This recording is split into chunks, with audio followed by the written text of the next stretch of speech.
Hello everyone. So once again I welcome you all, and in today's class we are going to continue with the same topic, and that is what we call the French Revolution and the idea of nation. तो जैसे मैंने आपको बताया कि जो nationalism की अगर हम बात कर लें या जो नेशन स्टेट की अगर हम बात करें, तो इसका जो ओरिजिन है वो कहीं ना कहीं है जो फ्रेंच रेवोल्यूशन के साथ में है जो जुड़ा हुआ है। और हमने पिछली क्लास में मैंने जैसे आपको बताया कि जो फ्रांस है, ठीक है, वहाँ पर जो रेवोल्यूशन है उसकी जो शुरुआत है वो 14 जुलाई 1789 को इसकी शुरुआत हुई थी। उसके बाद में फिर हमने देखा कि जो फ्रांस है वो अल्टीमेटली 1791 में जो कॉन्स्टिट्यूशन मोनार्की है जो बन जाता है। उसके बाद में एक साल के बाद में 1792 में जो फ्रांस है वो है जो अपने आप को जो रिपब्लिक है जो डिक्लेयर कर देता है। तो उसके बाद में जब फ्रांस है जो रिपब्लिक बन जाता है, उसके बाद में हम देखते हैं, आपको मालूम है कि वहाँ पर है जो फ्रांस के अंदर है जो मैक्सिमिलियन रॉबेस्पियर का है जो पीरियड था। और ये जो पीरियड था वो 1793 से 1794 का पीरियड था, और इसी को हम जो रेन ऑफ टेरर के नाम से जानते हैं। Then onwards what we will see that जो मैक्सिमिलियन रॉबेस्पियर है उनको भी है जो गिलिटाइन है जो कर दिया जाता है, ठीक है। और उसके बाद में मैक्सिमिलियन रॉबेस्पियर के बाद में जो फ्रांस के अंदर है जो डायरेक्टरी का रूल है जो एस्टेब्लिश होता है। और ये जो डायरेक्टरी का जो रूल था फ्रांस के अंदर है जो ये 1795 से लेकर है जो 1795 से लेकर 1799 तक चलता है।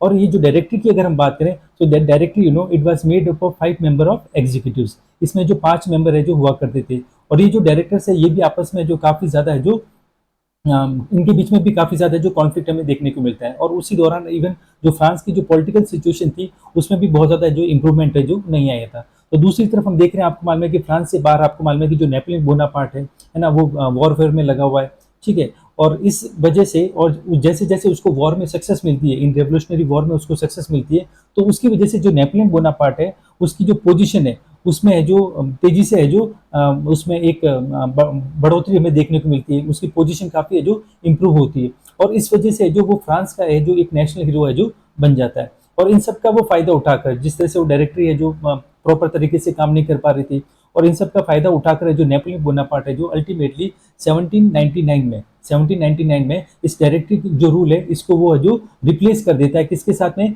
जो फ्रेंच कंसल्टेट के साथ में उसको रिप्लेस कर देता है। और जो फ्रांस के अंदर है जो अपने आप को फर्स्ट काउंसिल है जो डिक्लेयर कर देता है। जो डायरेक्टरी के रिप्लेस होने के बाद में जो ये फ्रेंच कंसल्टेट है इसका जो टाइम पीरियड है वो 1799 से लेकर है जो 1804 तक है।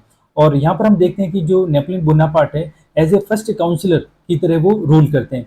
और अल्टीमेटली फिर हम क्या देखते हैं कि इन द ईयर 1804 में जो नेपोलियन बोनापार्ट है ultimately he declare himself the emperor of France. Napoleon Bonaparte है जो 1804 से पहले जो रेवोल्यूशनरी वॉर के समय जो टेरिटरीज ने गेन की थी, और 1804 के बाद में जब एम्परर बनता है उसके बाद में जो टेरिटरी ये कॉन्कर करता है, इन सभी एरियाज में वो है जो उन सारे रिफॉर्म्स को इंट्रोड्यूस करता है जो रिफॉर्म्स उसने फ्रांस के अंदर है जो इंट्रोड्यूस किए थे। तो इस तरह से हम देखते हैं कि जो फ्रांस के अंदर है जो दोबारा है जो वहां पर है जो मोनार्की का है जो रिटर्न हो जाती है। लेकिन मोनार्की आने की वजह से ऑब्वियसली वहां पर जो डेमोक्रेसी है जो खत्म हो जाती है। लेकिन इसने जो रिफॉर्म्स किए थे, एडमिनिस्ट्रेटिव जो रिफॉर्म्स किए थे फ्रांस के अंदर, ये काफी ज्यादा इफिशिएंट और काफी ज्यादा है जो रैशनल थे। और अब हम यहाँ पर हम डिस्कस करेंगे जो सिविल कोड ऑफ 1804 के बारे में डिस्कस करेंगे, और जो जिसको हम जो नेपोलियनिक कोड के नाम से भी जानते हैं। तो ये जो नेपोलियनिक कोड की अगर बात करें या जो सिविल कोड ऑफ 1804 की अगर बात करें, तो इसकी 3 खास बातें थी जो नेपोलियन बोनापार्ट ने अपने कॉन्स्टिट्यूशन के अंदर उनको शामिल किया था।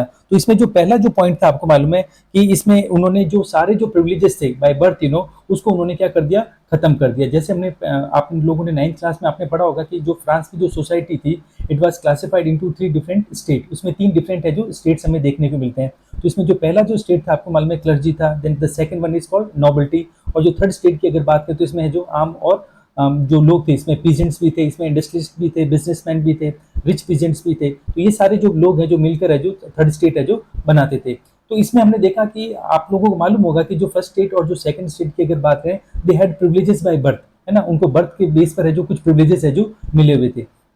तो ये जो सारे जो प्रिविलेजेस थे, जैसे कि अगर हम बात करें जो चर्च की बात करें तो चर्च है जो टैक्स कलेक्ट कर सकता था। तो इस तरह के जो प्रिविलेजेस थे उनको है जो अबॉलिश है जो कर दिया गया, इनको है जो खत्म है जो कर दिया गया। तो ये इस नेपोलियन को जो कोड है इसकी जो पहली है जो खास बात थी। दूसरा जो इंपॉर्टेंट जो पॉइंट हमें यहाँ पर देखने को मिलता है that is what we call established equality before the law. मतलब कि सभी लोग हैं जो बराबर होंगे, किसी के साथ में जो कोई डिस्क्रिमिनेशन है जो नहीं किया जाएगा, कानून की नजर में जो सब लोग हैं जो बराबर होंगे। और तीसरा जो इंपॉर्टेंट जो पॉइंट हमें यहाँ पर देखने को मिलता है नेपोलियनिक कोड में हमें जो देखने को मिलता है, and that is what we call secured right of property, secure right to property. तो इन्होंने, जैसे कि अगर हम बात करें जो ये ड्यूरिंग द रेवोल्यूशनरी वॉर की अगर हम बात करें, तो उस समय जो नेपोलियन बोनापार्ट को फ्रांस की जो एलिट है वो उनको सपोर्ट करने के लिए तैयार थी। और उनका सपोर्ट करने का रीजन ये था कि जो फ्रेंच रेवोल्यूशन के दौरान जो चर्च के हाथ से बहुत सारी जमीन है जो चली जाती है, इवन जो एलिट जो सेक्शन था उसके हाथों से भी बहुत सारी जमीन है जो चली जाती है। तो वो नेपोलियन बोनापार्ट को तभी सपोर्ट करने के लिए तैयार थे जब उनको जो दोबारा जो जमीन है जो मिल जाती है। और इस रीजन की वजह से जो फ्रांस के अंदर जब नेपोलियन बोनापार्ट नया कॉन्स्टिट्यूशन है जो इंट्रोड्यूस करता है, तो उसमें वो मेक श्योर करता है कि जो एलिट सेक्शन है वो अपनी प्रॉपर्टी को है जो ओन कर सकता है और उसको सिक्योर कर सकता है। तो ये तीन मेजर हमें पॉइंट्स आपको देखने को मिलेंगे उसके कॉन्स्टिट्यूशन में, उसको है जो शामिल किया गया नेपोलियन ने, and that is what we call civil code of 1804, और आप उसको नेपोलियनिक कोड भी है जो कह सकते हो।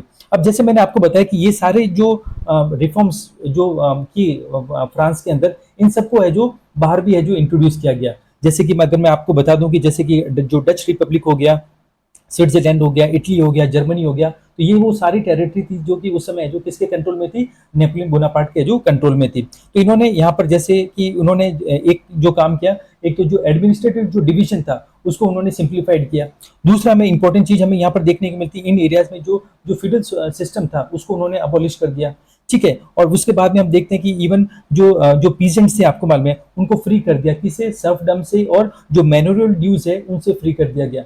अब अगर हम बात करें जैसे कि जो इसकी सर्फडम की अगर बात करें, तो सर्फडम का मतलब होता है जो बॉन्डेड लेबर, मतलब कि जैसे कि इंडिया के अंदर हमें बॉन्डेड लेबर देखने को मिलते हैं, जहाँ पर जो किसान है या जो फार्मर है वो अपने जमींदार को छोड़कर है जो किसी और काम में शामिल नहीं हो सकता है जब तक कि वो जमींदार का काम नहीं करता है, उसी से जमींदार से जो बंधा हुआ रहता था, that is what we call bonded labour, और किसी किसान ने अगर जमींदार से कुछ है जो रकम ले ली, पैसे ले लिए, तो उसको लाइफ लॉन्ग है जो उसके लिए है जो सर्विस है जो करना पड़ेगा। तो इसी तरह से अगर हम फ्रांस के अंदर हम जो फ्यूडल सोसाइटी हम जब देखते हैं, तो वहां पर भी है जो जो सर्फ हैं जो कि एक तरह से अनफ्री पीजेंट हैं, वो बिल्कुल भी है जो आज़ाद नहीं है, और उनको अपने नॉबल्स के लिए उनकी जमीन पर है जो काम है जो करना पड़ेगा, वो जमीन को छोड़कर है जो जा नहीं सकते। तो इस तरह की है जो वहां पर है जो ऑब्लिगेशन थी, तो उनको है जो खत्म कर दिया गया। और साथ ही साथ जो मैनुअल ड्यूज से मतलब है कि उनको टैक्स है जो देना पड़ता था, इसके लिए उनको ड्यूज है जो देने पड़ते थे, किसको, लॉर्ड्स को या नॉबल्स को, तो इससे उनको है जो फ्री है जो कर दिया गया। इससे जो जो पीजेंट्स है उनकी स्पेशली अगर बात करें जो पीजेंट्स इवन जो आर्टिशंस हैं उनकी कंडीशन में काफी ज्यादा जो इंप्रूवमेंट हमें देखने को मिलता है।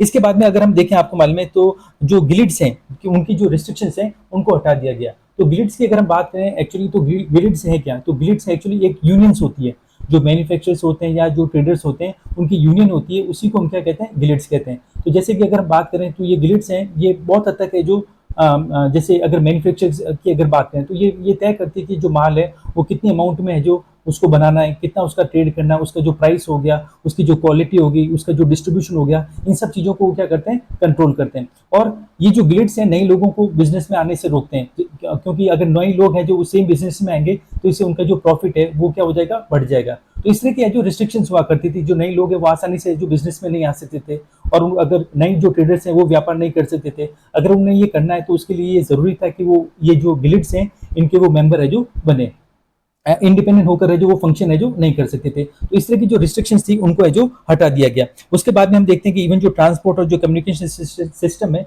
इसमें भी जो काफी ज्यादा जो काम किया गया, बहुत ज्यादा जो इंप्रूवमेंट हमें देखने को मिलती है। और इन सब रीजन से जो पीजेंट्स, आर्टिशंस, इवन जो वर्कर्स हैं जैसे, और इवन जो नए जो बिजनेसमैन की अगर बात करें, जो ट्रेडर्स हैं, इनके लिए जो काम करना काफी ज्यादा क्या हो गया, आसान हो गया। जैसे मैंने आपको बताया कि जैसे बिजनेसमैन की अगर बात है, जो न्यू बिजनेसमैन है, ठीक है, तो उनके लिए ये जरूरी था कि आपको जो किसी न किसी जो गिल्ड से उसका है जो मेंबर होना जरूरी था। अगर जो नए बिजनेसमैन है, अगर आप बगैर किसी गिल्ड्स के मेंबर, बगैर उस बने आप जो बिजनेस नहीं कर सकते, तो इस तरह की रिस्ट्रिक्शंस है जो लगी हुई थी, तो इन सबको है जो खत्म कर दिया गया।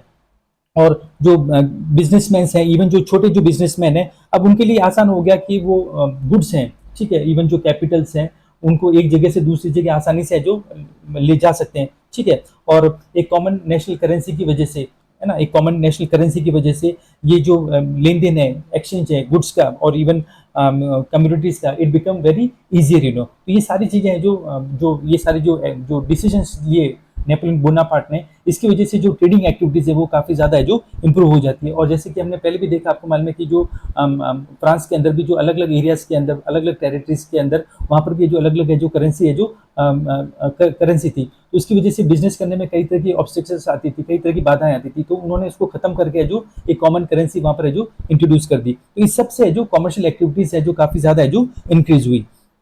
अब जैसे मैंने आपको बताया कि जो फ्रांस की अगर हम बात करें, जो फ्रांस में जब नेपोलियन बोनापार्ट है जो दुनिया को कॉन्कर करने के लिए निकलता है, तो बाकी जो दुनिया के जो लोग थे, वो शुरुआत में उनका जो एक जो रेस्पॉन्स था नेपोलियन बोनापार्ट को लेकर, वो काफ़ी ज़्यादा जो पॉजिटिव था। लेकिन बाद में इन लोगों की जो ओपिनियन थी नेपोलियन बोनापार्ट को लेकर, वो काफ़ी ज़्यादा जो क्या हो जाती है, चेंज हो जाती है। और शुरुआत में जैसे आप लोगों ने पढ़ा भी होगा 9th क्लास में कि जो Napoleon Bonaparte, he was considered as a moderniser, उसको मॉडर्नाइजर की तरह उसको देखा जाने लगा। And he was considered as a sign of liberty, उसको लिबर्टी का जो साइन की तरह उसको देखा जाने लगा। लेकिन ओवर द पीरियड जैसे जैसे टाइम बीतता गया, इवन लोगों का जो परसेप्शन था नेपोलियन बोनापार्ट को लेकर, वो भी थोड़ा सा क्रिटिकल है जो होने लगा। तो उसको भी हम यहाँ पर समझने की कोशिश करेंगे। तो शुरुआत में जब नेपोलियन बोनापार्ट, आपको मालूम है कि ड्यूरिंग द रेवोल्यूशनरी वॉर और उसके 1804 के बाद में जब यूरोप को वो कॉन्कर करने के लिए निकलता है, तो लोग उसको वेलकम करते हैं। अगर हम बात करें जैसे ब्रुसेल्स हो गया, जो कि बेल्जियम की कैपिटल है, ब्रुसेल्स हो गया, मिनाज हो गया, और मिनाज जो जर्मनी में, मिलानो जो कि इटली के अंदर है, और इसी तरह से वार्सा जो कि पोलैंड में। तो यहाँ के जो लोग हैं उसको एक बिल्कुल है जो क्या करते हैं, उसकी जो नेपोलियन बोनापार्ट है, उसकी फोर्सेज हैं, उसको वो क्या करते हैं, वेलकम करते हैं। अब जैसे मैंने बताया कि ये जो जो सपोर्ट था, आपको मालूम है, या ये जो एंथुसिज्म हमें देखने को मिलती है, और ये बहुत ही जल्द है जो किस में कन्वर्ट हो जाती है, ये हॉस्टिलिटी में जो कन्वर्ट हो जाती है। और इसके कुछ रीजंस हैं, इसके कुछ है जो रीजंस हैं क्यों ऐसा हुआ कि लोगों का जो परसेप्शन था नेपोलियन बोनापार्ट को लेकर है जो वो चेंज हो गया। तो इसका सबसे बड़ा जो रीजन था कि जो जिस तरह से नेपोलियन बोनापार्ट ने बहुत सारे रिफॉर्म्स किए थे, एडमिनिस्ट्रेशन में रिफॉर्म्स किए थे, है ना, लेकिन उसके उलट उसने लोगों को है जो पॉलिटिकल फ्रीडम नहीं दी। उसने वहाँ के लोग जो लोकल्स थे उनको है जो पॉलिटिकल फ्रीडम है जो नहीं दी। तो ये एक सबसे बड़ी है जो दिक्कत थी। इसके बाद में हम देखते हैं, आपको मालूम है कि इंक्रीज टैक्सेशन, है ना, टैक्सेशन उन्होंने बढ़ा दिए।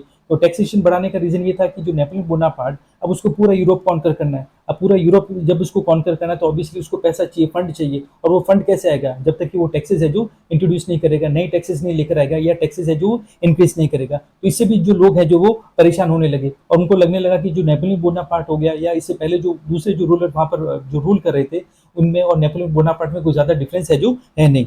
ठीक है, साथ ही साथ है जो नेपोलियन बोनापार्ट है वो सेंसरशिप है जो इंट्रोड्यूस कर देता है। सेंसरशिप से मतलब होता है कि उन्होंने हर तरह की जो मीडियाज थे, आपको मालूम है, जो पेपर्स, न्यूज़पेपर्स की अगर बात कर लें, या जो जर्नल्स की अगर बात करें, इवन लोगों की जो फ्रीडम ऑफ स्पीच और एक्सप्रेशन की हम बात कर लें, तो इन सब के ऊपर है जो पाबंदी है जो लगा दी। तो ये भी एक है जो बहुत बड़ा है जो एक सेटबैक था लोकल लोगों के लिए, क्योंकि लोकल लोग हैं जो अभी तक है जो उसको एक लिबर्टी की तरह उसको देख रहे थे। It was harbinger of liberty की तरह उसको देखा जा रहा था। लेकिन ये सारे परसेप्शन हैं जो चेंज हो जाती है। उसके बाद में इवन जो लोगों की जिस तरह से एक फोर्स्ड कॉन्स्क्रिप्शन हमें देखने को मिलता है। फोर्स्ड कॉन्स्क्रिप्शन का मतलब होता है कि लोगों को जबरदस्ती है जो फौज में जो भर्ती किया जाने लगा, क्योंकि नेपोलियन बोनापार्ट का अल्टीमेटली ये था कि भाई उसे पूरा फ्रांस से बाहर निकल कर पूरा यूरोप है जो उसको कॉन्कर करना है। तो और ज्यादा उसको सैनिकों की जरूरत थी, और ज्यादा सोल्जर्स की है जो जरूरत थी।